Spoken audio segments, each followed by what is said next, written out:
askan wi. incha allah Abdou Khafor Touré mooy itam directeur général de la compagnie immobilière du Sénégal wax nga ko dañuy dalal itam Yves Zalé di coordinateur des diplômés sans emploi Yves maa ngi lay nuyu.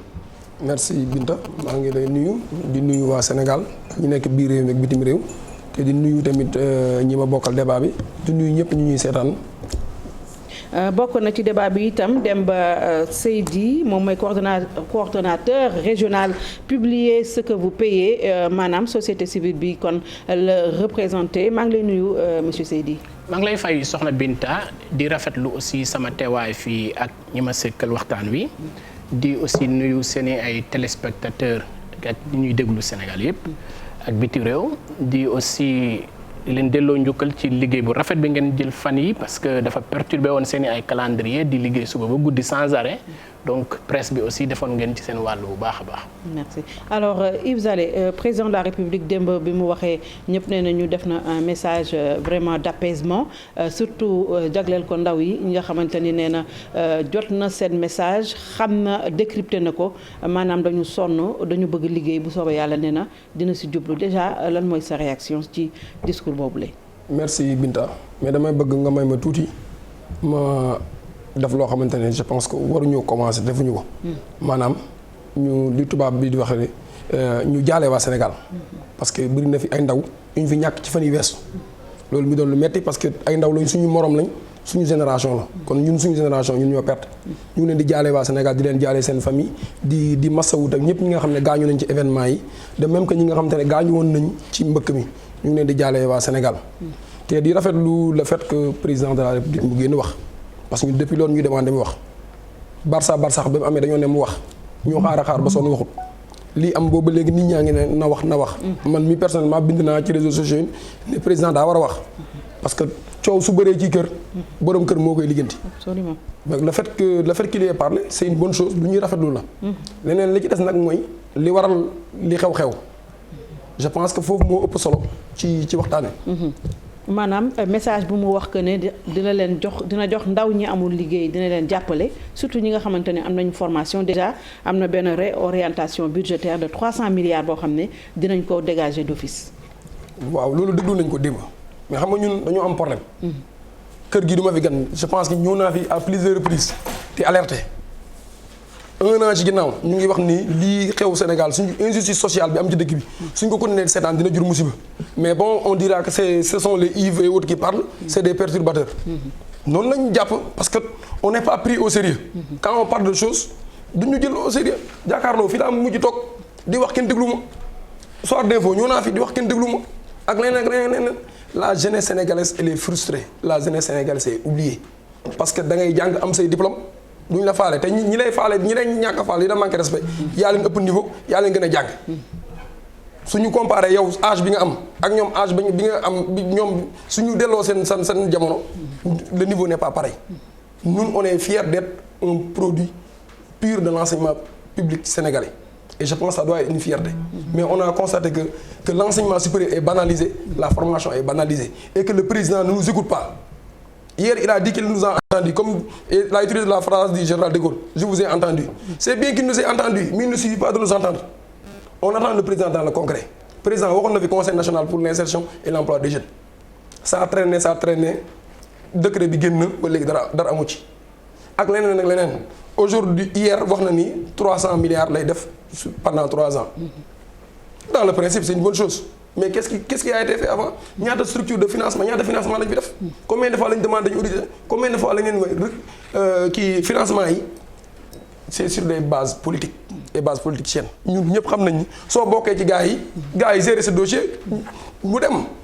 soo amee branlon comme woykat bi ñu ko waxee soo amee branlon ñu gérer la c'est ça la vérité parce que ñun dëkk bi nekk nañ fi su Wade on était des jeunes étudiants su Macky ñu jàng pare am suñu diplôme toog di xaar donc si ñun am na ñoo xam ne am nañu 5 ans am nañu 6 ans am nañu 7 ans am nañu 10 ans comment pouvez-vous concevoir nit ki am doctorat mu nekk un chômeur nit ki am master mu nekk un chômeur nit ki am BTS mu nekk un chômeur nit ki nekk médecin mu nekk un chômeur nit ki nekk géographe mu nekk un chômeur nit xoolal ma dëkk yi ñu wër man mi ak le peu que j'ai pu voyager à l'étranger gisuma nit ñi am yenn niveau d'études ñu nekk dans le chômage. Cela veut dire que la question de l'emploi elle doit être prise au sérieux. Elle ne doit pas su coow amee nga génn wax. su nit ñi calmé ñu delluwaat ci leneen. dëgg la dinañ ñëwaat ci loolu Demba Seydi est-ce que président li mu wax démb dal na seen xel déjà nee na infrastructure c'est bien beau am ko waaye jàpp na ne ndaw yi ñoo war a nekk priorité. waaw bu dee dañuy delloo discours président ci contexte bi dama jàpp ni préoccupation fondamentale am moo nekkoon apaiser parce que ñi ko laaj mu wax yépp dañu gis que réew mi dafa nekkoon ci fitna ñu bëgg fitna googu dàq te nag gisoon nañ ni xëy na président bu yëkkatee baatam dina tax fitna googu dàq donc sur ce point-là nous considérons que le président discours bu mu def démb li dal xel la il a utilisé les mots qu'il fallait il a utilisé le tempo même qu'il fallait parce que rarement nous avons vu le président de la République parler de façon un peu aussi émotive un peu à la limite attristée entre guillemets je pourrais dire généralement les Sénégalais lui reconnaissaient un discours de fermeté un discours de mesures très strictes sur certaines questions en tout cas donc ma jàpp ni bu dee contexte boobu kese la ñu yemale discours bi c'est un discours que nous pouvons apprécier de façon très positive. alors Khafo Touré président wax na ko aussi li ñuy dugal ci xëyu ndaw ñi wala emploi des jeunes daanaka bari na yow jiite woon nga ANEJ agence nationale de l'emploi des jeunes est-ce que jàpp ngeen ne li ngeen digoon ndaw ñi def ngeen ko. waaw jërëjëf Adja je pense que sujet bi am na solo trop. Président c'est vrai démb message bi mu def c'était extrêmement important mu waxtaan ak jeunes yi jeunes Sénégal yëpp déglu ko xool ndax président dégg na leen comprendre na leen ak yan saafara yi la leen di indil je pense que Yves li mu wax léegi dafa am solo Sénégal dañu génn ci semaine bi ci lu doy waar ci épreuve bu metti parce que ci politique nga xam ne ni par essence champ de confrontation des idées doomu aadama waru ci ñàkk bakkanam bu fekkee ni dañu dem ci mbir moomu ñu gis lu mat juróom-ñett wala juróom-ñeenti xale di ndaw ñàkk ci seen bakkan nga xam ne ni ñëpp boo leen xoolee entre 16 ans kenn moo ci ñi majorité bi entre 16 et 22 ans la ñu am kenn moo ci am 35 ans donc loolu dañ koy jaale d'abord Sénégal yëpp jaale ko seen njaboot di wax ni loolu du yoon ci démocratie du yoon c'est inadmissible c'est inacceptable et le Sénégal mérité wul régler ses contentieux et si les divergences entre acteurs par la violence ba deret di tuur wala nit di ci ñàkk bakkanam loolu je pense que tout kuy acteur ci réew mi da nga war a condamner loolu lu muy wane acteurs yi et président wax na ko quelles que soient nos passions ñun ñoo bokk Sénégal ñoo bokk lépp ku nekk sa yéene nga am Sénégal jàpp ni sa projet moo gën donc loolu yëpp nañ ko def ñu dépassionné am ay discours responsables avant pendant et après les crises je pense que fi ñu mujjee mënoon nañ fa tàmbalee loolu moo tax bu fekkee ni jeunes yi mobilisé wu nañ parce que crise bi manifestation yi c'est une crise boo xam ne nii les causes ak ñëpp ñi jógoon mobilisé wu c'est de façon li leen motivation yi leen tax a jóg bokkul motivation yi leen tax a jóg bokkul am na ñoo xam ne nii ay partisans peut-être président Pastef lañ ñoom défendre seen leader moo leen taxoon a jóg mais gis nañ ni et d'ailleurs le président l'a lu dans son discours qu'il y a effectivement ay jeunes yu toll noonu booy gouverner avec lucidité ñu jóg taxaw noonu am détermination boobu ak engagement boobu da nga ko war a déglu et c'est extrêmement important et je pense que analyse du contexte bi li xew c'est un trop-plein de frustration analyse contexte bi li xew mooy Sénégal fan la toll d'abord sur le plan économique ça c'est mondial mais c'est une caractéristique de notre pays mooy Covid bi dafa impacter toutes les économies impacter lépp boo jëlee Sénégal dinañ ñëw après ci chiffres yi la typologie les caractéristiques suñu environnement du travail mooy l'essentiel plus de 72% des actifs en tout cas des gens qui sont en âge d'activité en situation d'activité ñu ngi dans le secteur informel ça veut dire que aujourd'hui les statistiques c'est 6 millions d'actifs ñu nekk en âge de travail 6 millions ñu nekk en âge de travail soo jëlee 6 millions yooyu il y a moins de 800 000 ñoo nekk dans le secteur formel moo xam ne nii ñoo xam ne nii ñu am bulletin de salaire lañ am emploi salarié di xëy di wàcc am sécurité sociale am ce qu'on appelle un emploi décent ça veut dire que boo nekkee ci réew ça c'est la vérité c'est les chiffres de l'emploi au Sénégal nga am donc pratiquement 5 millions ñoo xam ne nii ils sont dans le secteur ils sont dans l'activité mais ils sont dans le secteur informel c'est des auto-entrepreneurs ñoom ñooy fay seen bopp ñooy taabal seen bopp ñii ils sont dans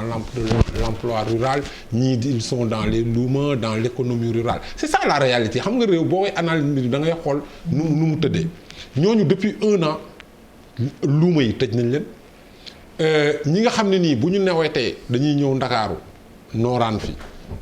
activité nooraan amatul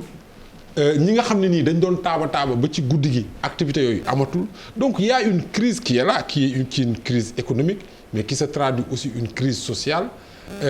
ci nga xam ne nii impact boo xam ne nii Covid am na ko ñëw yokku ci li nga xam ne nii moom moo fi nekkoon aussi comme problème structurel de l'emploi parce que moi je fais partie de ceux qui pensent que et d'ailleurs le président l'a rappelé hier dans son discours la question de l'emploi c'est pas une question politique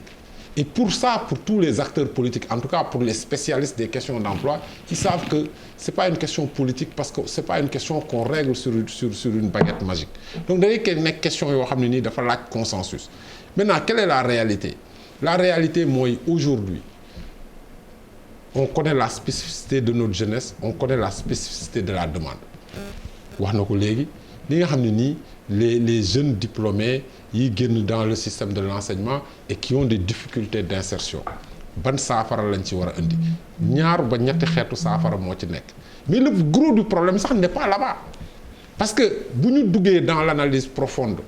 wax naa ko léegi en termes d'emploi formel en termes d'emploi informel mais loolu yëpp problème la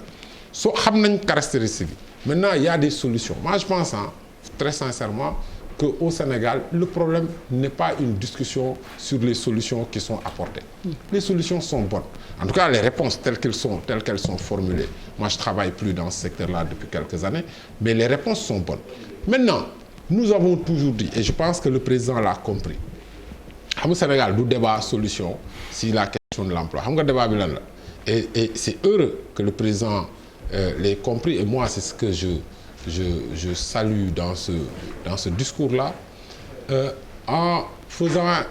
certainement ce sera un plan Marshall sur l'emploi des jeunes un plan Marshall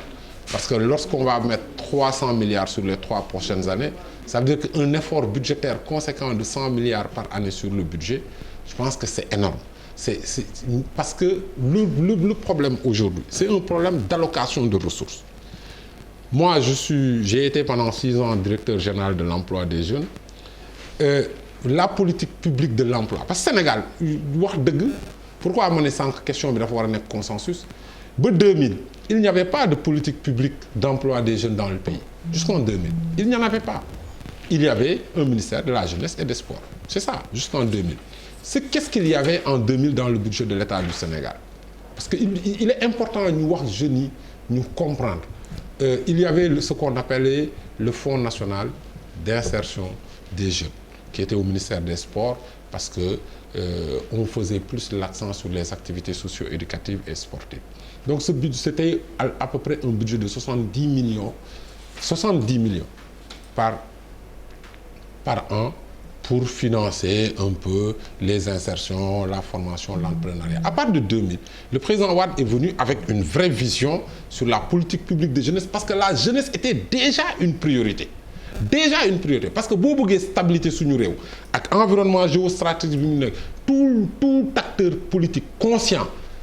dans nos pays xam degré de vulnérabilité de la jeunesse l'inquiétude de la jeunesse soo buggee am stabilité sa réew foog nga indi réponse structurée pour les jeunes donc on a amené des instruments on a amené ce qu'on appelle la politique publique ci lañ autonomiser le ministère de la jeunesse si lañ créer les instruments que ça soit l'ANEJ ou le FNPJ si lañ créer pas mal de choses en mettant déjà en quittant 70 millions pour aller sur une dotation sur 5 ans de 10 milliards, c'est-à-dire 2 milliards par an pour le FNPJ, pour financer les jeunes, en dotant le FNPJ. Donc, il faut le politique publique de jeunesse bokk. Donc, bi ñu commencé à trouver les formules. En arrivant en 2012, on était aux alentours de 25 milliards, 30 milliards en termes d'investissement annuel ci lépp. À partir de 2012, on a dit les réponses, on les a. 2001, 2006, suñu politique de jeunesse dañ doon jàng. Parce qu'on était les premiers en Afrique subsaharienne à mettre en place une politique publique de jeunesse et d'emploi des jeunes. Il y a eu beaucoup d'écarts, il y a eu des failles dans le dispositif. Il y a eu ce qu'on appelle l'évaluation nationale en 2006 qui a découlé où il y a le plan national d'action pour l'emploi des jeunes sur les 10 ans. Li may wax c'est pas politique. Ça c'est la politique. Je parle de la politique publique et de l'État. Donc c'est ça, tout ce que vous voyez, que ça soit les centres d'incubation, que ça soit les maisons de l'outil, que ça soit les programmes jeunes dans les fermes agricoles qui sont revenus nekk ay Prodac pour donner une amplification. Tout cela découle du plan national d'action pour l'emploi des jeunes nga xam ne ni 2007 la woon ba 2016. Loolu nag bi ñu ko tegee muy commencé di dox on a vu qu'il y avait de bonnes solutions. Il fallait former les jeunes, il fallait ramener l'enseignement technique et la formation professionnelle, il fallait régler la question du financement de la formation professionnelle. Loolu moo tax la CFCE qui était détournée par les chefs d'entreprise aujourd'hui mooy financer le fonds de financement de la formation professionnelle ba mu am budget 40 milliards. Alors, allocation de ressources, on a fait des efforts parce qu'aujourd'hui, si tu prends tous les instruments, on est pratiquement à 100 milliards. Si on rajoute 100 milliards supplémentaires, c'est une bonne chose. C'est une excellente chose. Mais faudrait-il, encore une fois, que ça soit en de bonnes mains, que les réponses soient structurées, que les réponses soient articulées et qu'on fasse qu'il y ait les bonnes réponses ñu jël leen et que ça soit sur toute l'étendue du territoire national. Parce que la vérité, bon, je pense que moi, je dois dire que il faut, je ne sais pas ce qui se passe dans les financements, mais je suis sûr, en connaissant certains acteurs et en sachant que ñun ñu doon doxalee, parce qu'on nous a toujours fait le procès. Mën na am ñu xam nit ñu dimbali leen, moi je dis pas que loolu amul. Mën na am. Mais non, mais je veux dire mën na am, mais je veux dire gis nga quand vous allez dans les structures, peut-être que la tête peut être politique. La tête peut être politique. Mais les acteurs et les techniciens et les gens qui travaillent dans le secteur, c'est pas des politiques. Il faut que quand on met 100 milliards, 50 milliards, il faut pas nous démotiver. Xam nga le jeune qui est à Kédougou. Non, oui, d'accord, voilà, mais moi je vous dis, moi je comprends ce que vous dites. Mais ça veut dire que quand un jeune qui est à Vélingara, un jeune qui est à Kédougou, qui a besoin de 500 000 francs pour faire son activité, qui a le CEDEPS là-bas, si tu lui dis que le CEDEPS là-bas, bul fa dem parce que boo bokkul politique mënuloo accéder ci services yi lay jox. Alors qu'il y a des services d'accueil et d'orientation. Mais je pense que il faut que ñu dénoncer yenn affaires yi. Mais les initiatives qui sont destinées d'égal accès à tous les jeunes du Sénégal. Maintenant, même s'il y a tous ces aujourd'hui, le débat n'est plus un débat de constat. Constat yi xam nañ ko. Le débat c'est un débat de solution. Est-ce que président li mu wax c'est pertinent? Oui, c'est pertinent parce qu'il a compris le défi de l'allocation des ressources, le défi de l'amplification et que ñun ñëpp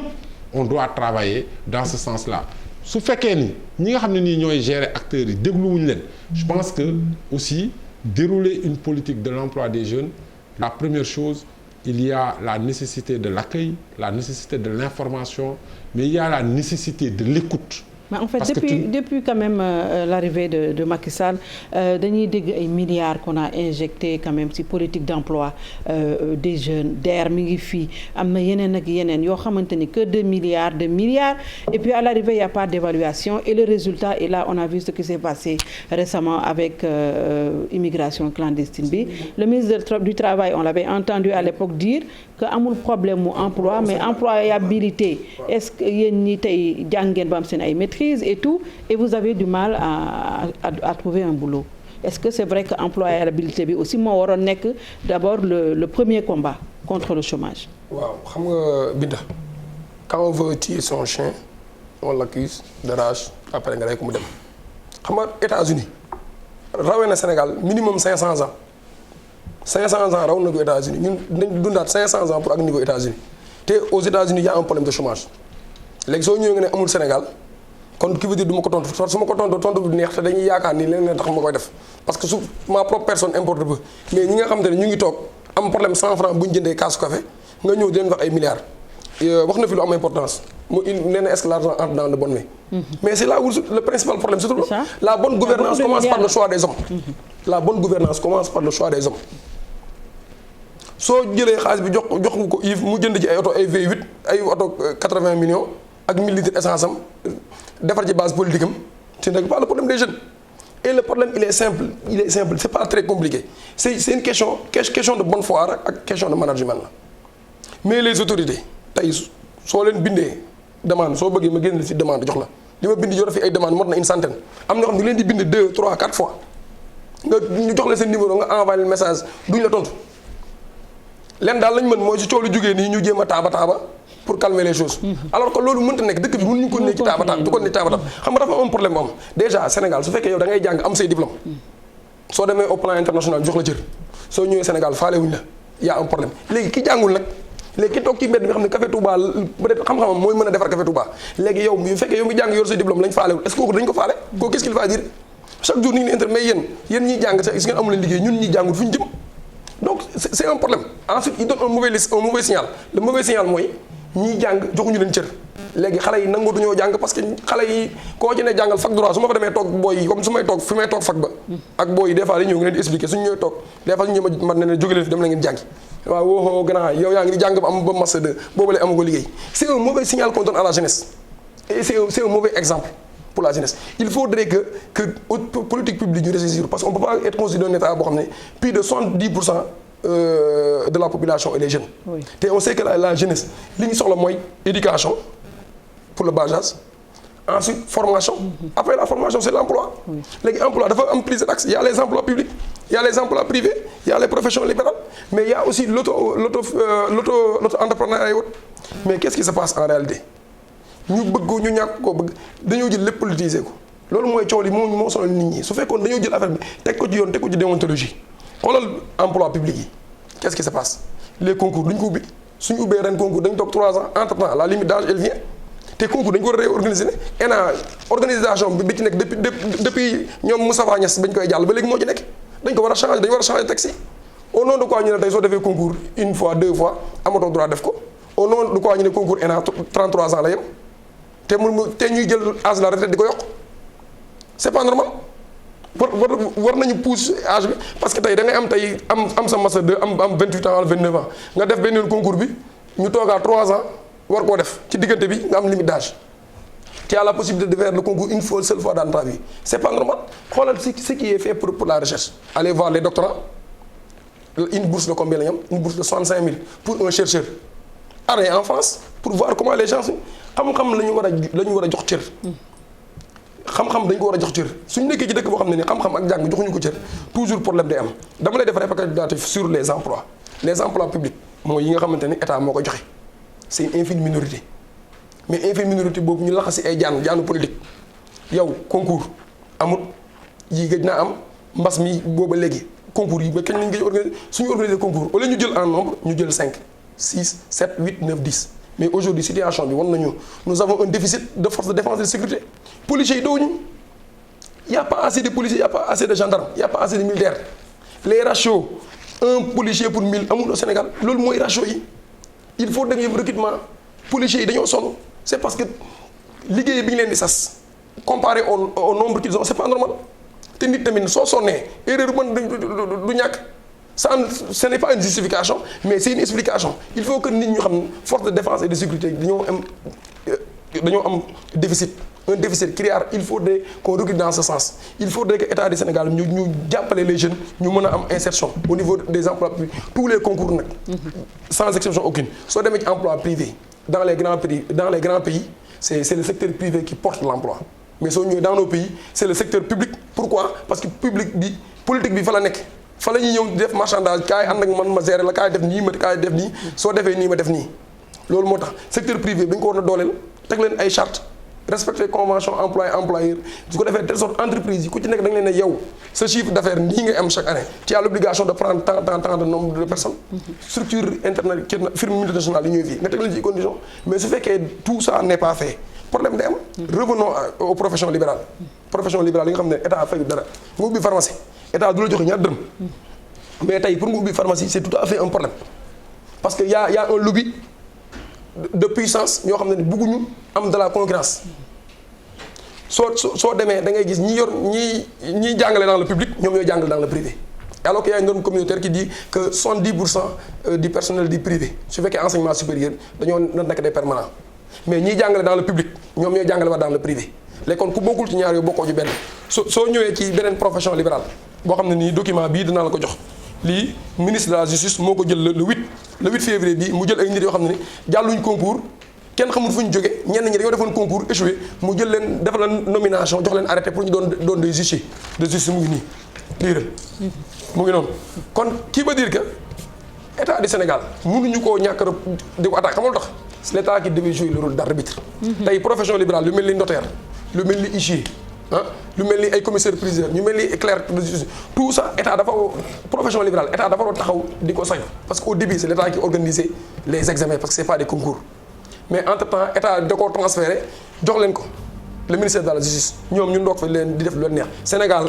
nous sommes en 2021 nous sommes bientôt 17 millions on a 51 notaires 50 huissiers moins de 400 avocats alors que aujourd'hui soo demee Tunisie bi nga xam ne ñoo leen population ils sont à plus de 2000 avocats tey Sénégal minimum war nañu am 400 à 500 huissiers 300 à 400 notaires mais amul parce que profession bi dafa am des ballons yu fa nekk téye profession bi def leen neex les notaires ils l'ont essayé ils ont voulu jël nit ñoo xam ne dañoo échoué concours 2013 ñu bëgg leen dugal on a interpellé le ministre de la justice le président de la chambre et on a informé le président de la chambre administrative chambre administrative Cour suprême pour que wax ko ni li ñuy def di yoon yaa lii c'est un arrêt rendu par la Cour suprême concernant les huissiers mu ne leen amuñ droit dugg ci fonction bi sans pour autant ñu jaar par concours lii ñun le groupement ñoo ko defoon mais malgré décision de justice ñu ngi ñëwaat nañ en complicité avec le ministre de la justice ñu jox ay nit ay arrêté d'aptitude mu nekk huissier te jaaruñu concours vous croyez que ça c'est normal léegi jeunes yi après suñu frustré ñu leen di accuser de tous les noms d'oiseaux ñii di leen naan ay reykat nit ngeen ñii di leen naan ainsi de suite mais moo tax nag looloo tax léegi ci damay jekkali rek ci beneen point bi mooy par rapport au financement tey financement bi moo la war a dimbali nga def entrepreneuriat mais entrepreneuriat bi tey soo amul financement amoo accompagnement amul suivi nooy def soo déposé waaw loolu laay expliqué DER est-ce que mu ngi am ba léegi sax loolu laay laaj ba xam mu ngi am ba léegi est-ce que ci diggante parce que loolu damay laajte pas diriger le mouvement des diplômes non xamoon naa ne am na de mais damay laaj ba xam mu ngi am ba léegi dama la ne gis musu leen financé ci dara wala ñun déposé nañ 9 projets à la DER financé wuñ ci benn pourquoi c'est pas bancable waaw mooy seen argument rek c'est pas bancable après seen booy yi ñu financé leen amul problème parce que ñun a gars yi ñoo dëkk amul ñun université Anta Diop lañ jaar information yëpp la ñuy am donc amul leen loo xam ne dëgg na dama la jox benn exemple nous on a un élément qui est à Touba c'est lui qui écrit les projets pour tout le monde ku bëgg projet ci moom ngay dem il a monté une sorte de cabinet de conseil mais lui-même pour son projet on l'a pas financé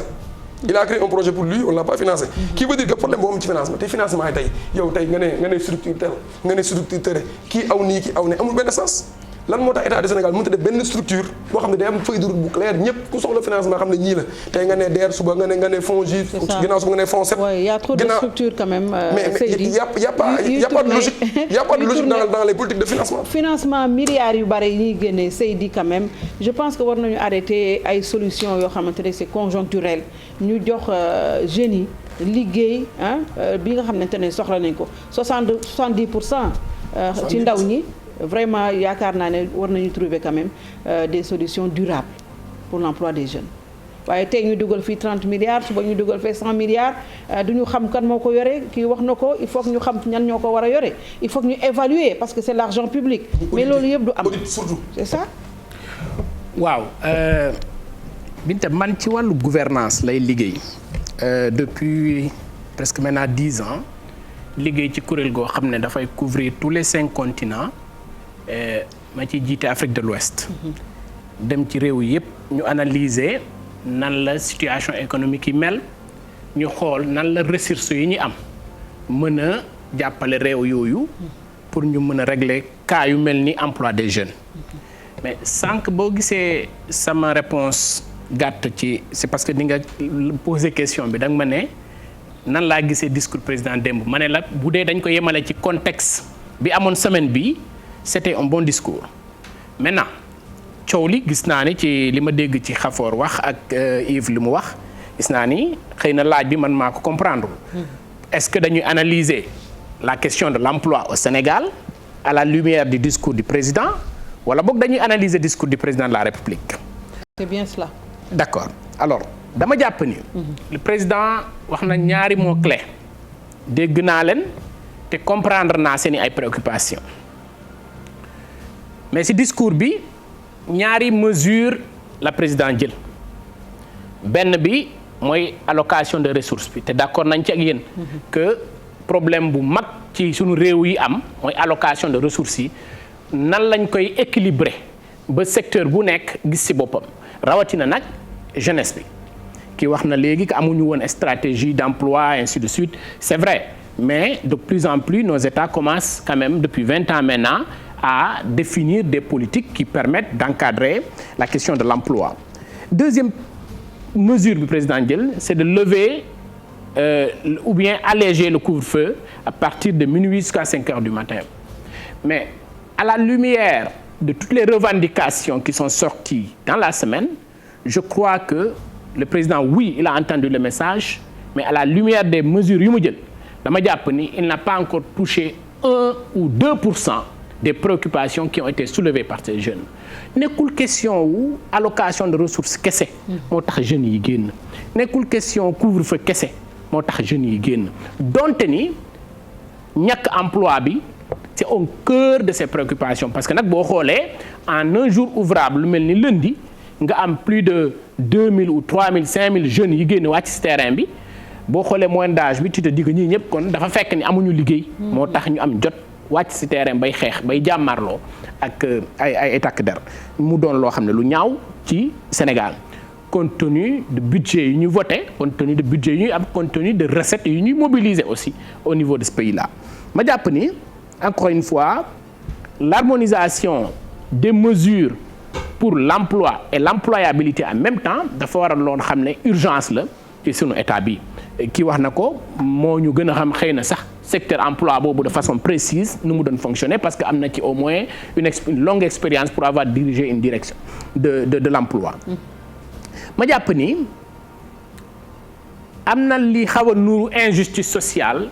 li nekk au cœur parce que nag bu ñu régler problème bi par les effets nañu xool lan mooy racine problème bi ak problème bi fondamentalement parce que Sénégal on a tendance souvent à régler les problèmes par leurs effets dañuy xool effets yi lii la ñu bëgg régler effets yooyu après problème bi ça persiste parce que nag président Abdoulaye Wade lu mu fi investiroon ci wàllu emploi de jeunes kenn mënul douter que ni c'était consistant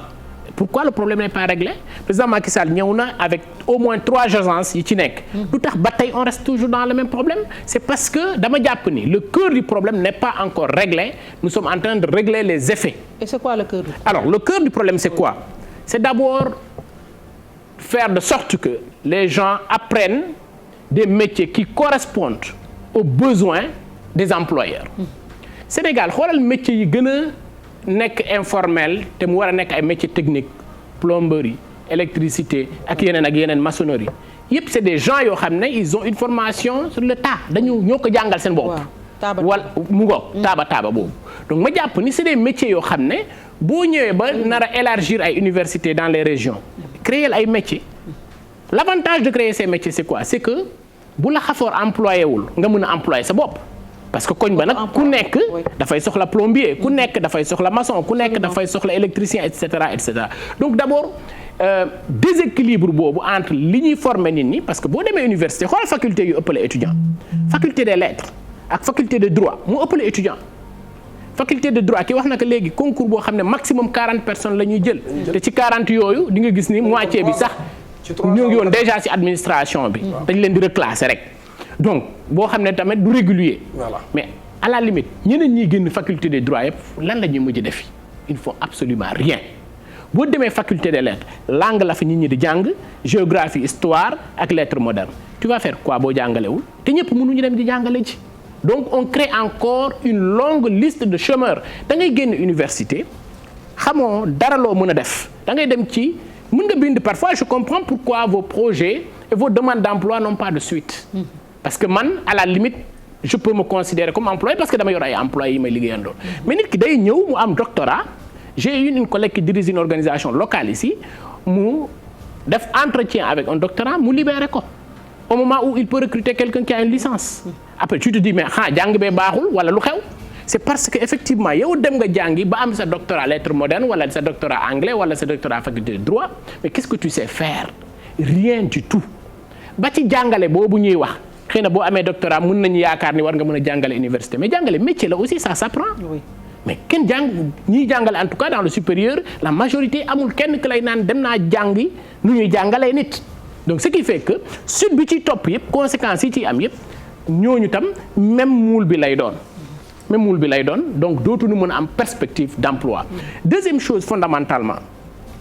c'est que ressources yi dañ koy def ci loo xam ne amalul emploi bi ak jeunes yi wala jeunes yi mënuñ ci seen gis seen bopp. le train de vie de l'État reste encore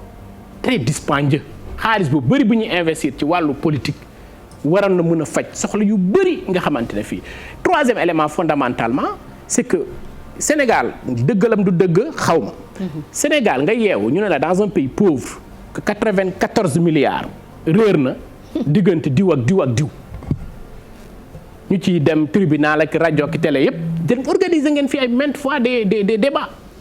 donc dans les 5 dernières années dégg nañ fi 94 milliards yu réer dégg nañ fi xaalis bu jóge woon ci Prodac bu toll ni ay 30 et quelques milliards réer kenn xamul fu mu dem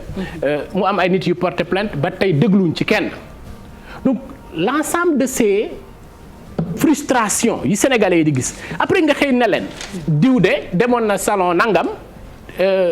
sekk fa xale bu jigéen dañ koy yóbbu tribunal dañ koy yóbbu jox mandat d'amener ainsi de suite après jeunes yi dañ ne mais ñi xanaa dañ ñoo yàpp fii lañ tudd 1000 milliards fii lañ tudd 94 milliards ba nit ki ne leen am naa ay preuves yi tax mën naa leen diw jël na 94 milliards kenn woowu ko tribunal ba mu mat 1 ba 2 ans après jeunes yooyu boo leen ne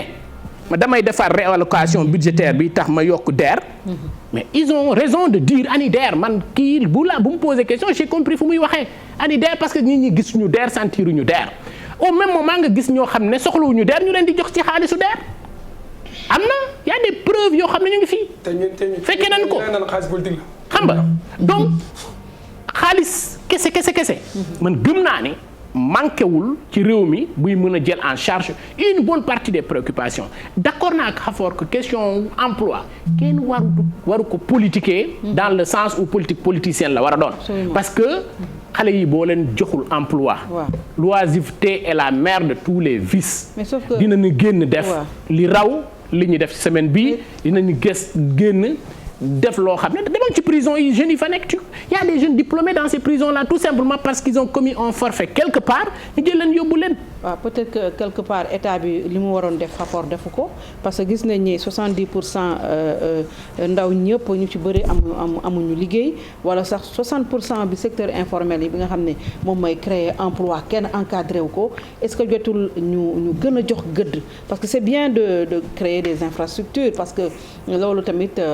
bokk na ci liy indi les bases du développement passe par ça, par les infrastructures et autres, mais le président hier a dit que doyul, il faut que ñu jox ñu gën a xool emploi des jeunes, pauvreté bi ak yooyu yëpp, formation bi am na solo comme ni ko Seydi waxee. Je pense que état am na part de responsabilité ci li xew, mu gën a jox gëdd le secteur informel, gën a former ndaw ñi, ndax auto emploi je pense fu ñu toll nii moom moo gën a am doole que état di jox ñëpp liggéey, c'est impossible. Mais c'est clair que état jox ñëpp liggéey c'est impossible, mais c'est aussi clair que état am na responsabilité ci bien-être. D'abord c'est un droit constitutionnel. C'est-à-dire que les jeunes boo juddoo ci réew dafa am droit yoo xam ne ni da nga ko am. Da nga am droit à l'éducation. C'est un droit. C'est même les parents ci circuit familial bi état bi, tu as droit à l'éducation, tu as droit à la formation et tu as droit à l'emploi. Parce que loolu nit boo dëkkee ci réew da nga am droit sa réew daf la war a jox sa dignité. Et le travail socialement c'est une question de dignité, parce que le travail donne une dignité. Fi nga mujjee c'est ça d'abord la valeur première du travail. Donc l'État, moi je parle État parce que li ñuy wax bon je vais pas parler politique, c'est pas important sur ces questions-là. Parce qu'on fait le mélange des genres. C'est pour ça que je dis sur la question de l'emploi, sur la question de l'emploi des jeunes, sur la question de la jeunesse, dépolitisons ça. Parce qu'il faut des réponses. Et pourtant, c'est la bonnes. réalité. Non, mais il faut des réponses bonnes, oui. Il faut des réponses structurées. Li mu wax sànq sur la première partie, moi je suis totalement d'accord. Il a fait le constat, c'est-à-dire que la caractérisation de notre jeunesse, mais wax naa ko sànq si sama première prise de parole. Je dis les réponses, elles sont bonnes. Parce que les réponses c'est quoi? Les réponses c'est d'abord si tu veux travailler sur une génération, da ngay travailler sur d'abord sur la question de la scolarisation universelle. Parce que quand on dit la question de la scolarisation universelle, il faut que d'abord sur ce point-là qu'on fasse tout pour que ku judd ci réew mi mën a dugg école ñu mën la scolariser, soit mu nekk ci kàllaama arabe wala mu nekk ci tubaab. L'essentiel nga scolariser nga jàng éducation. Ça c'est un premier élément soo bëggee régler la question de l'emploi. Le deuxième élément, il a dit tout à l'heure, xam nga dañuy wax jeunes yi la question de l'employabilité, mais xam nga lan mooy le problème de fond de notre pays et de notre économie et de la question de fond de l'emploi. Mooy soo xale yi ñu def nañ effort ba yegg ci taux de scolarisation de 90%.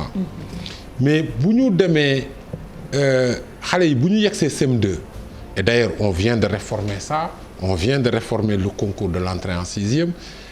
Avant concours entrée en sixième bi sur une génération 20% moo doon am taux de réussite. Ça veut dire que sur une génération bu dugg CI 80% du ñu jàll sax collège. Et souvent ces 80% sur chaque génération bu dugg CI yegg système 2, c'est des gens qui sont perdus dans le système. Ay xale yu am le 13 ans 14 ans 15 ans 16 ans kenn du leen gis, dañuy jékki-jékki rek gisaat leen dans le système vers 18 19 ans 20 ans ñu am. Donc aujourd'hui régler cette question-là c'est le premier élément. Xale yi ñëw en masse dans le collège, et au niveau du collège ñu jël xale yi ñu orienter leen dans les collèges d'enseignement technique et de formation professionnelle. Ñu formaliser le système de l'apprentissage, parce que la spécificité de notre pays c'est quoi? C'est que xale yi ci ay ateliers lañ doon jàngee, mais ci biir ateliers yooyu dafay am exploitation dafay am. Donc le système de formalisation de l'apprentissage et de la validation, la reconnaissance et de la validation des curricula. Gis nga yooyu yëpp c'est des choses, c'est des solutions qui sont là, qu'on a mis en place. C'est des solutions sur lesquelles on travaille depuis une dizaine d'années. Parce que problème bi boo ko bëggee régler rek du question ni ñi am 22 ans 24 ans 25 ans ci suuf la jógee, parce que loolu moo tax ñu éliminer entrée en sixième. Boo ñëwee xale yi ñu régler la question de l'apprentissage informel, xale yi ci atelier yi ñuy jàngee, garage mécanicien yi, garage menuisier yi, ainsi de suite, nga régler ko. Xale yi am métier am qualification, ñu indi def des moyens conséquents dans le financement de la formation professionnelle. Parce qu'il faut qu'on arrive à notre pays ñu def effort. Xale bu nekk am 16 ans soit am nga ci atelier boo nekk métier booy jàng, wala yaa ngi ci lycée ñu dem. Loolu boo ko defee alors suñu ñëwee ba après le bac que le bac général moo fi nekk et les gens vont à la faculté de lettres et la faculté de droit mais le plus important mooy ñi nga xam ne nii mën nañ leen former sur le plan de la formation professionnelle ñu am métier loolu ñu ngi ciy liggéey tout ce que je viens de dire là est en place on le fait on est en train de le faire ñi ci am liggéey Sénégal ñi am liggéey su ñoo leen jàppalee ba ñu am liggéey ñooñu duñu coow c'est pas parce que le problème aussi le problème boo koy wax da ngay natt problème bi xam luy problème bi c'est quoi le problème aujourd'hui wax naa ko le caractère juvénile de notre population 300 000 jeunes qui arrivent sur le marché de l'emploi chaque année la réalité de notre économie 100 000 emplois qui sont offerts. 100 000. Ça, non. Oui, non, mais je veux dire, j'extrapole. J'extrapole. D'accord. Pour dire 100 000, pour avoir des statistiques sûres. Parce que pourquoi je le dis? Notre secteur formel, notre économie crée 85 000 emplois. Formel, 85 000 emplois lay créer. Entre emplois yu bees yi ak ñiy dem retraite nekk âge de la retraite ñu leen di remplacer systématiquement ça c'est voilà ça c'est ça les statistiques oui. Donc je veux dire tu vois le gap oui. Et actif bi stock boobu di fekkante c'est ça les problèmes c'est-à-dire que loolu ku lay mën ni damay yeewu damay jox ñëpp liggéey mënul nekk maintenant loolu moo tax xam nga bu ñu nee allocation des ressources ça veut pas dire jël xaalis bi jox ko ndaw ñi de ça veut pas dire jël xaalis bi jox ko ndaw ñi man je suis contre je suis totalement contre. Qu'est-ce qu'il faut faire? Je suis contre d'abord nga jël ndaw parce que on l'a expérimenté. Oui, nous c'est nous qui avons amené ce qu'on appelle le financement progressif et le tout petit crédit. Il est inadmissible nga jël benn ndaw bu am 25 ans musul liggéey nga jël jox ko 5 millions. Il faut pas le faire. L'histoire et l'expérience a montré que ça échoue. FNPJ amoon na la il faut tout le monde n'a pas vocation à être entrepreneur. Oui. Il faut faire les choses de façon transparente, il faut faire les choses de façon claire, il faut donner les mêmes chances à tous les jeunes. Mais gis nga il faut que ñi acteurs yi liggéey ñu may leen temps bu long ñu mën a liggéey de telle sorte que tey ndaw bi da nga koy jël jox ko 500 000 tu finances 1000 jeunes. Au lieu de prendre 5 millions jox ko 100 jeunes moi je préfère jël 1000 jeunes jox leen 500 000 wala 1 million et je mets un dispositif de suivi post-financement oui. Qui fait que l'année suivante sur les 1000 les 500 qui ont réussi ma jël leen ma jox leen 1 million 500 wala 2 millions sur ces 500 là 3 ans boo si yegsee ñi réussir nga door leen jox 5 millions c'est comme ça qu'on arrive sur une génération c'est l'accompagnement et le suivi oui. Et le financement qu'il y ait un suivi dans le financement. Absolument. Mais ça c'est pas de la théorie c'est du travail je pense que c'est ça qui est en train d'être fait je pense que xam nga le problème de fond mooy ñuy wax noonu la question de l'apprentissage de la formation professionnelle du financement de l'accompagnement à l'insertion parce que les diplômés sans emploi yi pourquoi ñu am problème Yves xam nga lan moo tax gars yi am problème pour la majorité parce que jusqu'ici bon aujourd'hui c'est quelque chose qui est réglé parce qu'on est en train de mettre des dispositions d'insertion une fois qu'on arrive en maîtrise soo yegsee xam nga l'étudiant et ça on l'a si tu vas en Europe dans les universités européennes à partir de la maîtrise on te met d'abord 2 heures de cours sur l'insertion oui. On t'apprend que la recherche d'emploi déjà est un travail à temps plein c'est déjà en maîtrise tu as 2 heures d'insertion où on t'apprend les techniques de recherche d'emploi et tout cela et soo paree ce master il y a ce qu'on appelle le service de l'insertion dans le campus qui accompagne, qui aide dans la recherche de stages et tout cela. C'est ça aujourd'hui le problème que les jeunes diplômés parce que université bi ça commence aujourd'hui ça existe quand même depuis quelques années formation, dans les emploi. Non, c'est-à-dire que il faut que xam nga oui. Formation universitaire benn la mais la recherche d'emploi n'a rien à voir avec la formation universitaire. La recherche d'emploi, c'est autre chose. Même le milieu professionnel, c'est autre chose. Nous tous qui sommes passés par les universités, parce que université, boo yegg si master, dañ lay gëmloo ni ñun ñi ñëpp jaar nañ si dañ lay gëm surtout dans les grandes écoles européennes que tu es le meilleur que bon voilà da nga am xam-xam soo yegsee dans le milieu professionnel tu te rends compte que da nga war a jàng métier. même avec ton bac plus 5. quand tu commences et tous les jeunes sont confrontés à ça donc il y a vraiment un besoin dans la sérénité je pense que jamono ji climat bi ñu nekk ci réew mi baax na dans la sérénité nit ñi waxtaan ñu échanger parce que je pense que ñëpp lu jëmaleen réew mi kanam la ñu bëgg te suñu stabilité man yàgg naa ko wax parce que xam nañ ku xam la sensibilité de notre jeunesse la stabilité de notre pays c'est la réponse ak l'attention et le soin qu'on donne aux jeunes. Je suis d'accord qu'il faut donner aux jeunes de l'attention. Oui, je suis d'accord qu'il faut les écouter. Je suis d'accord qu'il faut les accompagner. Maintenant, est-ce que le président a fait tout ce qu'il devait faire? Moi qui l'occasion sur des sujets de discuter avec lui sur ces questions-là, je sais qu'il a une grande ambition. Je sais qu'il a une grande volonté.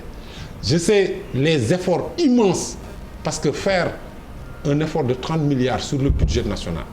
pour le donner à l'entrepreneuriat. 300 milliards. Non, je parle de par exemple, quand il créait la DER en 2016 ou 2017. En 2016. D'abord, moi, je me disais, quand même, ça, c'est un effort conséquent parce que ça n'a jamais existé. Mais kooku wàccoo na ak li mu war a def am na li ci des nag en termes de mise en œuvre en termes d'accompagnement en termes de loolu ñu mu wóolu ñu mu dénk la ñooñu ñoo ko war a doxal parce que am na liggéey boo xam ne nii relais yi ñoom ñoo ko war a doxal mais je pense que président moom ci wàccul boppam li mu waroon def en termes d'effort budgétaire def na ko mu ngi koy ñëw defaat nii ci fan yi ñu jëm par la réorientation des priorités pour def ay coupes budgétaires jox ko jeunes yi mais je pense que loolu yéen ñii nag yéen ñii je veux dire, si vous êtes des acteurs, je ne sais pas, votre association est reconnue. Vous avez des papiers. Sous-Wad. Non, votre association, oui. Non, je connais moi, je connais votre ancien Babacar. Oui, je connais Babacar. J'ai traité, la naissance c'est devant moi. Votre premier président c'est Babacar Ndour. Donc je connais très bien le mouvement. Mais je connais, je vous ai reçu plusieurs fois. À l'époque, je veux dire 2009 ou 2010 quand vous venez. Nous sommes une structure légalement constituée. Voilà. Mais comme je veux dire, il ne faut pas rompre la chaîne de la discussion. Je pense que vous êtes des acteurs, comme tous les acteurs. On vous doit écoute. Mais je pense que quand même les gens que je connais... Ah, non, mais non, il ne faut pas dire ça. Moi, il y a des choses sur lesquelles... À toutes les portes déjà, il a dit qu'il a beaucoup de... am nga ay projet yooyu Binta lii dama bëgg nga wax ci lii la ma dox lii doo ko lii ba xam ni yoon na lii léegi nii al ñu xool bon lii aussi ci gouvernement bi nga nekk xal lii nga yaakaar yoon la nga xëy sa ngay di jour wala dem ministre de la République il crée des huissiers xoolal lii ba xam yoon la loolu lu bare ngi fi nekkul yoon mais léegi président li ma loolu bëgg a wax moom mooy que léegi defe naa ne yeew na par rapport ak message bi ko jeunes yi envoyé wax na ko le problème moom mooy xëy na avant daawul ñu leen déglu parce que nit ki boo koy defal dara da nga koy déglu d'abord waxtaan ak ñëpp mais dañuy ñëw ak seen ay priorité ñoom gis nañu di dugal nañ ci terre bi de l'argent te du woon priorité le BRT et tout ça est-ce que jotul léegi je pense que président bi wax na ko leen infrastructure démb man loolu laa gën a jàpp lu baax la mais aussi nañ xool jeunes yi ak seen liggéey je pense que priorité moom mooy problème yu gouvernants yi priorité de l'emploi dañuy ñëw rek na dinaa leen jox 1 million d'emplois à l'arrivée on voit que ni nga ko waxee dina am xëj na mais du dem fu mu waroon a dem les priorités d'abord. waaw Binta xam nga ñun dañoo nekk ay xale yu ndaw mais ñun suñu fekkee ñun suñu demee mënuñu comprendre suñu état. wala ñu jàpp ne gars yi dañuy doxalee yaa baaxul kon kay y a problème parce que ñoom mënuñu yor dispositif état yor tout ce dont ils ont besoin ak képp koo xam ne soxla nañu yor budget. yor 4000 milliards te mënuñu def loo xamante ne ñun suñu nekkoon à leur place on allait faire mieux. xam nga tax Binta yaa ngi wax ni priorité. mais Binta yow balaa ngaa maquillé. bay def cheveux naturel. mais da ngay lekk pare. waaw. naan ba pare naan ba mandi doog ko taxaw xam nga question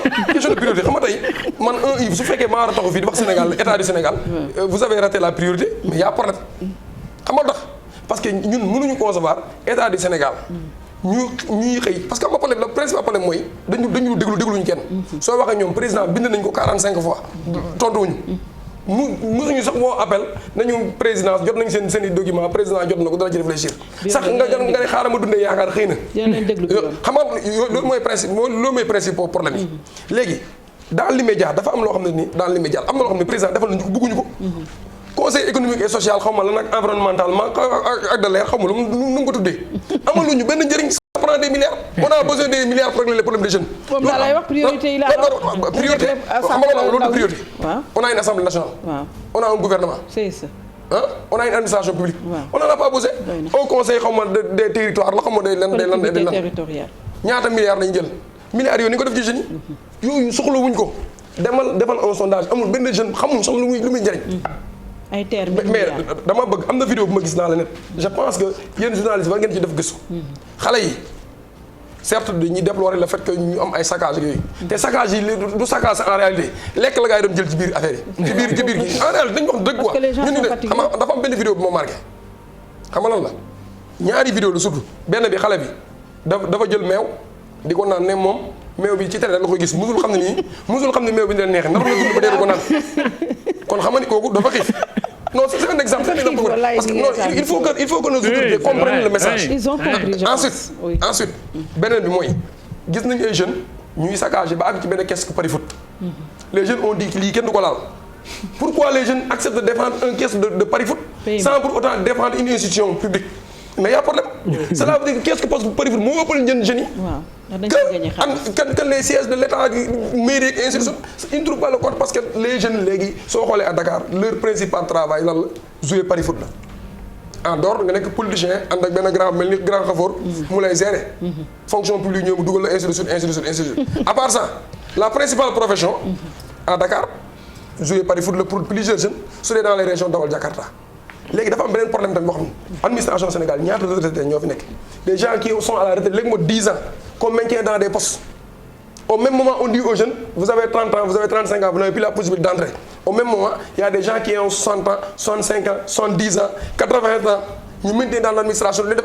ay contrats spéciaux loolu président dafa war a xëy tey problème am na tous ces gens là il met une croix sur ces gens là ñu génn libérer la place ñu mën a permettre les jeunes ñu mën a ñëw parce que mënuñu concevoir nit ñoo xam ne de avant sama papa juddoo wala ba sama papa juddoo ba léegi ñuy liggéey man sama papa retraité na dem na yoonam ñoom ñu continuer ba fee nekk cumul fonction yi aussi cumul fonction yi yooyu yëpp ay problème la yoo xam ne tey ñun des fois dañuy dem ba ci yàgg après on se demande ñun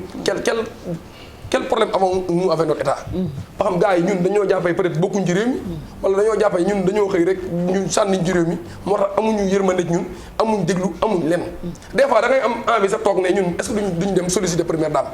ne ko yaay boo dañoo sonn xanaa suñ ko waxee moom dañoo sonn dina mën a wax ak borom kër gi ne ko gone yi dañoo sonn parce que lii am Sénégal dafa ñaaw ñu ay jeunes di dee ci ay affaires yoo xam ne au départ c'était des futilités on peut l'appeler comme ça quoi parce que am na loo xam ne y a plus grave et plus sérieux bu fi nekk dans ce pays là ñu nekk fii ay jeunes di jàng am ay diplôme di am liggéey ay jeunes yoo xam ne ni ay sénégalais lañ même su fekkee jànguñu même su fekkee amuñu diplôme l'État a l'obligation de les accompagner le droit au travail dafa nekk un droit sacré et tous citoyens sénégalais nga nekk diplômé nga nekk non diplômé da nga war a am possibilité bu la mën a permettre nga am un travail nga mën a atteindre la dignité sociale parce que tey Binta Diallo parmi tous ces jeunes là qui manifestaient di xeex te soo xoolee jeunes yi doon manifester c'est entre 15 et 20 ans ñoo jëpp la preuve ñi décédé yëpp ñu à tranche d'âge boobu amu ci kenn koo xam ñoo am yaakaar na fin di moo am 200 000 ku ci mën a am 200 000 par mois fu mu tëdd ak su yeewoo fu muy jëm fu mu lu muy defaat ba gérer business am de telle sorte que chaque fin du mois loolu moo am da koy am kon qui veut dire que sentiment de frustration te frustration bi li ko waral mooy kenn boolewu leen ci leen Seydi moom Xafoor wax na ko léegi scolarisation bi c'est très important mais bu defee corrélation ak li mu wax ndeysaan ci xale yi doon jël lekk yi dans les rayons au niveau des grandes surfaces dañuy wax ne ñoom loolu mooy seen priorité lekk naan am fu ñu tëdd est-ce que pour scolariser quelqu'un ak fu ñu toll ci niveau pauvreté ci Sénégal di ku am juróomi doom mën nga ko yóbbu école fayal ko gis nañu le public ça ne fonctionne presque plus yóbbu leen privé war a fay war a jënd mu tuddati ay fournitures et puis yow nga nekk góorgóorlu yaa ngi xalaat loo jox sa ay doom ça aussi il faut que l'État pense aussi peut-être à la gratuité de la scolarité pour maintenir les élèves les enfants à l'école. waaw priorité la parce que njàng mi aussi am na solo ci wutum xëy. gis nga Binta. jàng bu mu mënta doon. bu ci daara ya. bu ci formel bi bu ci métier yi. dama jàpp ni nécessité la ci bépp réew. absolument parce que nag ku jàng mbir ak ku ko jàngul buñ koy def du bokk. doxalin bi du bokk. loolu c'est un principe général ma jàpp ni état du Sénégal. wax naa ko di ko waxaat du xaalis buñ ci dugal moo fi manqué. du boo ci manqué de. boo xoolee rapport OFNAC yi. rapport IGE yi rapport Cour des comptes yi. gàpp yi rek. buñ ko recouvrer woon. manquement yooyu rek buñ ko recouvrer woon régler problème boobu. mais encore une fois dafa am ñoo xam ne ñu ngi créer emploi ñu ngi former soxla ñu ñaar dërëmu état xam nga lu ñu soxla. état bàyyi leen ci seen ay conditions aménager leen conditions yu ñuy mën a fonctionner. le pêcheur qui se trouve nappkat bi nekk Guet Ndar wala bi nekk Yaraax ak feneen soxlawul état pour fayal doomam yi école mais nan ko may. conditions yi permettre moom mu def liggéeyam correctement parce que nag boo ñëwee espace bu mu doon occupé nga jël espace boobu jox ko ñeneen ñu ñëw di ko exploiter moom nga bàyyee ko ci ndóol liggéeyam yàqu mais mujj ba après lan moo ci topp xale yooyu yëpp ñooy dajaloo dugg ci ay gaal ne dañuy dem Europe. ñëpp dee ci gaal yi donc loolu benn aspect la beneen aspect bi mooy. génn diplômé génn am certificat professionnel taxul forcément nga mën liggéey bi kii wax na ko sànq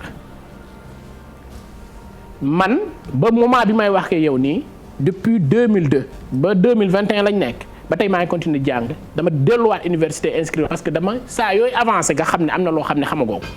ci sa wàllu liggéey si boppam. nga continuer formation bi mais xam nga Sénégal li gën a jafe waxoon naa ko en 2011 parce que man dama bokkoon ci parti politique bu tudd parti socialiste. defaroon document boobu ñun ñu nekkoon ay étudiants soumettre ko sunu directoire parti ma ne leen l'approche du premier emploi moo fi gën a jafe. léegi ban parti nga bokk Sonko. non bokkuma benn parti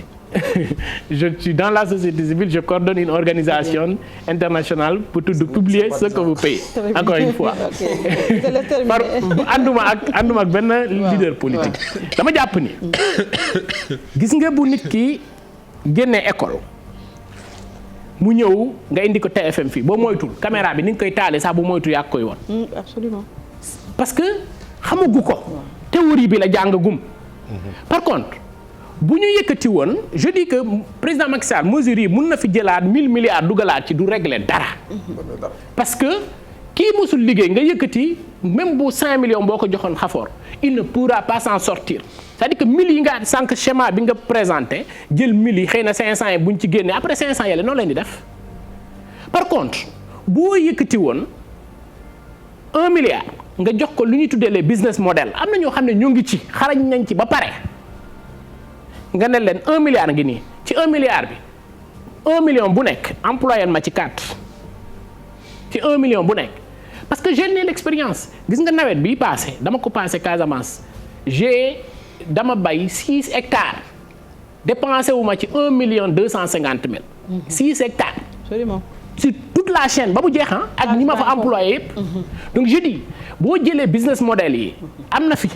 ki yor Sedima business model la ki yor CCBM ak ñeneen ay business model lañu jox leen xaalis jox leen ay quota nga ne leen lii laa bëgg nga jëlal ma université. sur chaque 1 million jëlal ma 4 personnes nga xool pour 1 mois donc ngeen xool schéma yu mel noonu mun nañuy faram-fàcce beneen yoon schéma yi. mais schéma yooyu boo leen ko joxee ñooñu dinañ am le premier emploi kii boo ko employé 6 mois nga joxaat ko deuxième chance beneen 6 mois entreprise bi koy recruter da nga ko koy jox sous format bourse boo xam ne moom la doon am université parce que bu génnee université avec sa maîtrise ou avec son certificat bi koy permettre mu liggéey entreprise bi di ko fay directement à la hauteur de la bourse bu mu doon am fële mais chaque jour muy xëy di liggéey mais 6 mois 12 mois il sera opérationnel boobaa bu beneen métier ubbeekoo feneen mun na postuler wala bu ubbeekuwul moom ak ay xaritam mën nañu coordonner dem ci Xafoor ne leen sama agence mun na leen jox nangam parce que xam na léegi ils peuvent être opérationnels. sa compagnie immobilière bi doo jox sa xale yi. mais mën na nekk ci kaw mais xam nga lu tax muy mën a nekk. xam nga lu tax muy mën a nekk. ma eggali juste ci aspect boobu. parce que maa ngi koy wax moom sànq ni ñuy waxtaan avant ñuy commencer émission bi. Binta tey jii nga jël Diamniadio nga ne da nga koy def ay logements sociaux. nga jox ko ay privé extérieur. nga bëgg ko jox néew ji doole ay Sénégal mënul nekk sénégalais boo xam ne mën na liggéey ba retraite tam jot mënul épargner lu toll ni 5 millions nga bëgg ko jaay kër gi jaay 30 millions Diamniadio ko fu mu koy amee mais ce n'est pas possible ce n'est pas possible les compagnies yu mel nii sur l'initiative est excellente ñii boo leen joxoon moyens yi nga ne leen li jëm ci wàllu maçonnerie ngir yàlla fexe leen investir nangam jeunes yi ñu former leen yéen ci seen bopp ngeen ñëw jox leen foofu ñu liggéey. ça règle le problème mais quand même c'est parce qu'il y a des distanciations entre ceux qui font la pratique l'opérationnel ak ñi définir politique. on a que 10 minutes léegi dañuy jox Xafoor ci li ñu la wax les solutions sont là je pense que léegi daal ñu xool nu ñu ko yéen sax boog yéen état naka ngeen gën a joxe gëdd li ñu fi wax yëpp. alors bu ko defee ñu régler très vite style télégraphique. comme ça après moom mu jeexal d'abord il faut pas faire de bons constats après donner de mauvaises solutions. Absolument. Ah, c'est pas bon. Tu sais, je te dis, vous les jeunes, c'est un grand frère qui parle, hein, et je parle à tous les jeunes. Ne suivez pas les politiciens qui vont vous dire je vais supprimer le conseil, le HCCT, le xawma non mais je veux dire, non mais ouais, mais je veux dire. Ouais, non, xam naa ne sa xalaat la. Mais je dis c'est une fausse solution. D'accord. Vous savez, dans un pays, il y a un budget, il y a les institutions de la République. Les institutions de la République peut-être que position bi nga tam bu ci nekk am na lu muy dox loo xam ne nii peut-être yow xamuloo ko. ku la wax ni ñi ko fiy wax depuis 1960 amul ku ko fi supprimer. Donc les jeunes n'écoutez pas ce discours-là et encore que c'est les très mauvaises solutions. Quand tu supprimes une institution de 7-8 milliards, qu'est-ce que ça représente? Non, defal naa rek. Non, je veux dire, mais c'est de mauvaises solutions. Un État, la démocratie dafa loolu daf ko soxla ces institutions loolu c'est pas les bonnes solutions. Je veux dire qu'on dit sur le principe je peux être d'accord sur le principe qu'il faut voir des niches de gaspillage qu'il faut économiser qu'il faut faire des coupes budgétaires donc loolu c'est pas bu ñu wax affaire mais le constat est bon sur ça. La deuxième chose je pense qu'on a quand même et ça il faut qu'on revienne là-dessus sur un problème de communication et de visibilité des initiatives qui sont prises. xam nga man lu bari li ma la wax fii sànq ba léegi c'est quelque chose qui existe solution yi ngay wax nii yëpp mais c'est des choses qui existent c'est des dispositifs qui sont là. La convention nationale État employeur pour l'emploi des jeunes. Mais c'est pas effectif. Mais elle existe. Mais existe na mais mais je n'est pas déroulé. Non, elle existe. 5 minutes mooy léegi xaaral nga elle existe très rapidement. Elle existe. En tout cas ñun ba bi ñu koy gérer. Le budget était aux alentours de 1 milliard. Il paraît que ça a été augmenté jusqu'à 3-4 milliards. Voilà les solutions que tu donnes. Voilà tey pour aider des jeunes diplômés. Mais loolu moo doon objectif convention État employeur. Tey tu prends 10 milliards 15 milliards. Tu prends 10 000 jeunes. Tu cherches des entreprises ñooñu c'est pour leur donner un métier. ñu dugg ci entreprise bi ils sont en stage pendant 6 mois 1 an. L'État leur paye 80 000, l'entreprise ne paye que 20 000 francs. C'est des dispositifs qui sont là. Loolu la ñu war a jàllale à l'échelle. Loolu moo tax ma ne la question de l'amplification. Mais le dispositif est là. Donc il faut passer à l'échelle sur ça. beneen bi mooy fi ñu toll nii nañu wax solution. Je pense qu'il est important. Maintenant c'est pas les bonnes solutions. Très rapidement. Il est important. Oui. Je pense que le président l'a dit, on a écouté, il est important que malgré lépp lu ñuy def pour la jeunesse, ñu tripler ko, quadrupler ko s'il le faut. Il faut que ñu dem ci biir réew mi, ñu déglu ndaw ñi. C'est-à-dire que les jeunes, il faut que non, parce que gis nga quand vous êtes acteur de l'emploi des jeunes ou acteur de la jeunesse. C'est un secteur tellement sensible ndaw bi bëgg na nga déglu ko ba pare li nga koy defal ngeen defandoo ko et je pense qu'il est important qu'on le reprenne mu am ay sessions d'écoute d'animation économique d'orientation d'insertion dans les 45 départements parce que les jeunes c'est pas les jeunes le problème c'est pas les jeunes de Dakar c'est pas les jeunes de Thiès parce que le problème il est global il est structurel. Si tu règles le problème des jeunes de Dakar. Wow. Tu ne règles pas le problème de la jeunesse rurale le problème n'est pas réglé parce que bu noor jotee les jeunes ruraux ñëwaat Dakar et le problème devient entier donc il faut une réponse structurée pour la jeunesse rurale pour la jeunesse yi nekk à l'intérieur du pays ñu am des solutions qui les fixent et aussi pour la jeunesse urbaine et la jeunesse des banlieues ñu xam ni am nañ chance quand même fi ñu dëkk pour des solutions on a proposé une solution soo demoon tey nga tapé Google nga regroupe proposition de regroupement diplômés sans emploi chaque jour on propose la première solution c'est d'écouter les jeunes La première solution, c'est d'écouter les jeunes. D'accord. La deuxième solution, c'est d'associer les jeunes. Wow. On ne peut pas vouloir aider quelqu'un sans pour autant l'écouter. Mënoo faj un malade te doo ko laaj lu lay métti. nga xëy rek def say affaire yi bopp. conseil national fii ñuy xëy rek ñu décréter ko génne dañ koy def. ñu koy def ko ba tey jii nii c'est pas effectif kenn gisul. léegi solution yi li nga xam ne mënta xaar. daar. ministère fonction publique annoncé nañ 5415 recrutements depuis 2018 à l'instant ils n'ont pas encore recruté 2000 donc il y a un reliquat de 3000 et quelques loolu nañ ko def le plus vite possible te cette fois ci def recrutement yi ñu bañ ko yemale dëkku ministre bi. superficie régionale loolu jarul mooy tudd turam parce que ça personne ne m'intéresse pas c'est l'institution qui m'intéresse. parce que on n'a pas de preuves quand même. man j'ai les preuves non grand bàyyi ma wax na grand man j'ai les preuves li may wax xam naa ko j'ai les preuves léegi il ne faudrait pas que recrutement fonction publique yi ñu obéir à la localité politique à la base politique du ministre et que Sénégal yëpp gis parce que c'est pour tous les Sénégalais. Ensuite il faut l'organisation immédiate des concours parce que instant bi situation bi dafa critique donc affaire yi day gaaw président bu mu jël ay wax ay décision nit ñi toog di ko xaar ñu toogaat ba mois de décembre coow li jugaat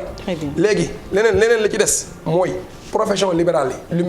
mel ni barreau lu mel ni avocat lu mel ni notaire lu mel ni huissier lu mel ni médecin lu mel ni pharmacien loolu il faut ñu ubbi ko tout de suite te amul xaar leneen la ci des mooy je vais lancer un appel président xam nga ni moom lii lay bañ a gis lii lay may gis te lii ce qu'on demande à tous les diplômés sans emploi et tous les chômeurs lii dañ koy takk ku leen gis xam ne amuñu xëy suñu xëyee ci dëkk bi ñëpp takk ko dañu xam ne les jeunes ils n'ont pas de travail beneen appel bi may lancé mooy dama la koy wax nga jot li ko président mooy ñun dañoo bëgg fan yi coow am na dëkk bi fu ne yàqate nañ fu ne fépp tilim na li ma leen di ñaan mooy moom mu wax ci ak opposition bi wax ci ak jeunes yi week-end bi ñu nettoyé Sénégal waxuma la sa Dakar ñëpp booloo ñu def set setal avec UCG ñu nettoyé Dakar ñu nettoyé les régions ñu nettoyé fépp après su defee à partir de la semaine prochaine ñu nekk sur un nouveau départ ñu fàtte lii di am na lii doon na lu ñaaw san man am naa des partenaires yoo xam ne je travaille avec ñoom dans le cadre de la francophonie donc ñu bëri dañoo tiit ci Sénégal parce que kenn yaakaar lu mel ni am Sénégal mu doon loo xamante ni c'est un précédent très dangereux que nous souhaitons pas man te di terminer di masawu kër gi ak li fi xewoon waroon nañu ko wax depuis le départ mais ñu leen di masawu Binta président bu mu yemale préoccupation bi ci emploi ndax li xew fi emploi kese taxu koo am jeunes yee ñi gars yi jàpp xaw ma commissaire bee leen te xaw ma procureur na leen bàyyi ñu ñibbi seen kër deuxième chose nañ assainir suñu finance publique yi gars yi te at bu nekk ñu dégg ni nangami milliards diw dem na ak moom te mënul continuer loolu duy dëgg du yoon troisième chose beaucoup de manifestants sont sortis parce qu'ils n'ont pas une visibilité claire sur l'aspect purement politique buñ ko tëkkale ak lii nii ça va de pair nañu leeral sénégalais yi ci mandat beeg ci élection yi di ñëw kañ la ak naka la nag politique dinañ si ñëwaat inshallah dafay am loolu c'est l'agenda politique xam nga non xam nga un chef d'État qui a un mandat clair et sur une durée précise aujourd'hui il répond au peuple et aux aspirations du peuple nañu wàññi politique bi. may ma benn mot rek. non mooy ñu auditer structure de financement yi parce que mënuñu président wax milliards yooyu ñu wax ba léegi les jeunes demandent où sont passés les milliards nañu auditer milliards yi ñoo xam fu mu leer parce que balaa ñu jëlaat milliards dafa dugal foo xamante ne day réeraat comme la ñu doon loolu la ñuy bañ. Yves Zalé coordonnateur des nakati des diplômés sans emploi Demba Seydi coordonnateur publiez ce que vous avez yéen ñaata at nga am sax yow. man j'ai la trentaine. foofu laa yem Bawol laa Mbàkke laa dëkk si naas bi ko wax kan moo gën a mag ci sa jamono Baye Laat daal laa juddoo mbaa ñeneen ñi retraité Baye Laat daal jamono Baye Laat laa juddoo président association bi. non ça fait j'espère que amul ñu commencé retraité un an quelques mois te Covid moo ñu gën a sonal ñun ñëpp te man sama mbaa amul ñu retraité ci seen biir déjà wala ñu en tout cas je peux donner un exemple ma gën a wax notre doyen de la structure il a eu sa maîtrise en 2007 ba léegi amul liggéey. am na ñoo xam ne ay travailleurs sociaux la. ñu am ay diplômes spécialisés. boobu léegi ñu ngi xam infirmier ba léegi ñu ngi xam. ah mais Abdou Khafor Touré maa ngi lay tout ce gërëm que je connaissais sur la première génération. quand même soo bëggee ma jox numéro doyen nga woo ko. gërëm naa leen mais l'essentiel est inséré. gërëm naa leen votre association est née devant moi. l'essentiel. l'essentiel on parle pas des têtes. si waaw vous léegi ñu jeexal débat bi waaw. incha allah dinañ ko indiwaat si yeneen jamono c'est très important l'emploi des jeunes président wax na ko dégg nañ ko léegi nag ñi ngi xool ban suite la ñuy jox ci li nga xamante ni jeunesse bi envoyé na ko le président de la république ndax moom moo leen soxal gërëm leen ci déglu bi ak seetaan bi di leen jox daje ëllëg incha allah.